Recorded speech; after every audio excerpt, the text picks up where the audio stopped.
Hi, all. This is an update for my Joy Embodying Joy challenge. I'm not sure what day it is, but it's actually day 13 of this Embodying Joy challenge. And it's a little bit dark because there is no electricity again in Kharkiv. And so I have to record this while it's still like not completely dark. So, uh, how it's been going for me? I caught a virus, and it's been a really nasty virus because I've been sick for 3 weeks, and I still have fever. Um, but I did the test yesterday, and the test came back okay. So I just have to write it out. And you know what? Um, the interesting thing is that even though I was sick, and so it's kind of like the opposite of joy situation, but actually I allowed myself to relax and not worry and not be busy and not like do anything. And I just binge rewatched my one of my favorite shows, Lucifer. If you know, you know. And I just did not worry about where my next employment will come from, where my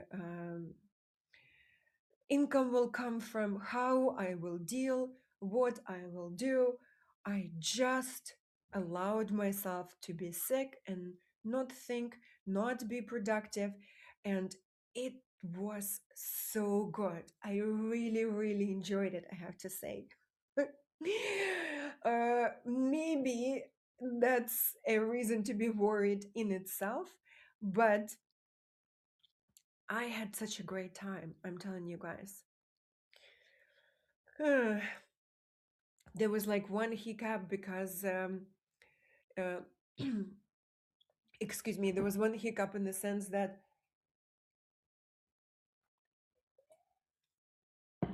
I scheduled a photo session for myself in Kiev, and that's the capital city, which is like a 5 hour train ride from here. But since I was sick, I couldn't go, so there was like a little bit of tension there. But other than that, I just canceled everything and was just watching Netflix. And um, just like that. Uh, by the way, I did something. So, for example, I did some healing. There's this compassion key modality that I came across about a year ago, and the um,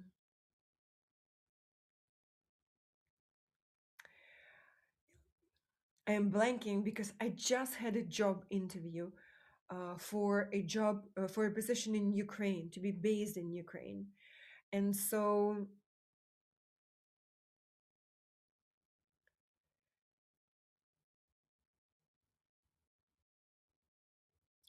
like, I'm just thinking about that, and I'm kind of like analyzing my performance. Uh, I guess I did okay, so we'll see. Anyway, uh, why did I bring up compassion key? Compassion key is a uh, super simple and super genius modality in which is based on a very simple thesis that we don't have to change anything about ourselves. All we need to do is give ourselves compassion. And it works for anything. And the formula for it is that you speak from your higher self uh, to the wounded self. For example, like, I'm so sorry you felt betrayed. I'm so sorry you're sad.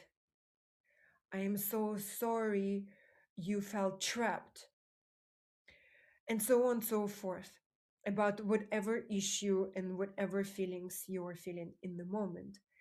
And then at the same time, when I was rewatching Lucifer, in Lucifer, if you saw it or not, um, the idea is that the angels self, um, what do they call it? Basically, like they manifest whatever they imagine about themselves, they manifest that. So, for example, if somebody has like a hunchback, they have a hunchback, but um, it's their doing, their own doing. And in Lucifer, it's about the angels, but when we translate it into our like day to day, it's the humans who self-actualize. That's what they called it, self-actualizing. And so this self-actualization is, um, let's say, why do I get sick? That's self-actualization. So basically I create my sickness. So how do I stop creating the sickness? So I've been thinking about, how do I use compassion key to heal myself from getting sick? And why do I make myself sick? When I went to an ayahuasca retreat 1 year ago, I saw that when I was a kid, that's when I figured, I found this manipulation tool of making myself sick. My mom, uh, who was a pediatric doctor, was busy with her patients all the time, and I felt she was not paying attention to me. And I quickly realized that she is dealing with the sick kids, and she constantly chose tending to sick kids versus me. So to compete with them, I made myself sick. So up until 5 years old, I was not sickly. I was a strong, healthy kid. And then from 5 years for the rest of my life, I kind of became sickly and very prone to like colds, viruses, whatnot. And I saw it when I drank ayahuasca, that like that's how I was squeezing love and attention out of my mom. And back then I gave up this tool. This was a year ago. And for 1 year, the first year in my adult life, I was never sick. There were a couple moments when I felt like, oh, like I might come down with something, but then the next day I would be okay. And so I was like, okay, um, I'm over this. And then in like right after New Year's, I came down with the virus and I've been sick for 3 weeks. Today is 3 weeks exactly. So like clearly something else, since especially my mom is not around, so something else must have happened that served me to make myself sick again. And so that's what I've been kind of like trying to figure out, but for the last couple of days, what what benefits. And so one idea I had is maybe to talk to ChatGPT and try to figure it out, and maybe figure out the line, like a series of compassion key statements, like, oh, I'm so sorry that you thought that the best way to cope with the situation was to make yourself sick. I'm so sorry that making yourself sick was you thought that that was the only way to overcome the situation. um, Stuff like that. I cannot really say more because like I haven't quite cracked this case. And then I also thought that, why not doing it for like every aspect of my life, where I am self-actualizing the results I don't consciously want. You see what I'm saying? So, for example, Um, you must have seen my previous post about how I've been relentlessly seeking love, and yet I'm single for like 20 years.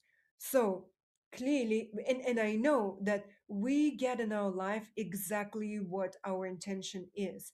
Like we're all like super manifestors.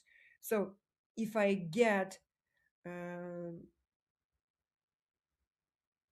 solo life, then that's what my intention, my true intention is. So then I have to uncover what subconscious intentions are there and what benefits I get out of being single and out of staying single. And then I can do compassion key for that, for example. And the rest, just tackle it one by one. So that's what I'm thinking of doing next. I might record actually when I come up with those statements. I might record those and share for you just in case it resonates with anybody else, in case you find it useful. Okay, it's getting really dark, so probably um, best to wrap up. Okay, on the embodied joy front, uh, the scope for the last week. Yes, I've been miserable because I did not feel very well, but also I was very happy because I played um, hooky and I didn't do much at all. And that was really, really awesome. Well, I did like some decorations for my mom's house. Maybe I'll show what I've been up to um, next. And Mm, and also every morning I've been doing like affirmations for embodying joy. Like I am joy. My true essence is joy. My name is joy. How did I become joyful? Why am I so joyful? And the questions part is, I think I've shared with you guys before. This is sort of like the new way to do affirmations, as was shared by Vishen. I don't know his last name, the guy who is the founder of Mind Valley. So basically, he said that asking this in form of question makes our brain and subconscious assume that that's the reality already. So we're kind of like circumventing all this, like imposter syndrome and all this like guards and self-sabotaging parts of ourselves. So yeah, try that instead of saying affirmations like, "Oh, I'm at peace." You can ask, "Oh, um, how did I become so at peace or so peaceful? Why am I so peaceful? Why? How did I become so calm? Why am I so calm?" And stuff like that. So good luck. Let me know how it goes. Mwah, mwah, mwah. I hope you still see this.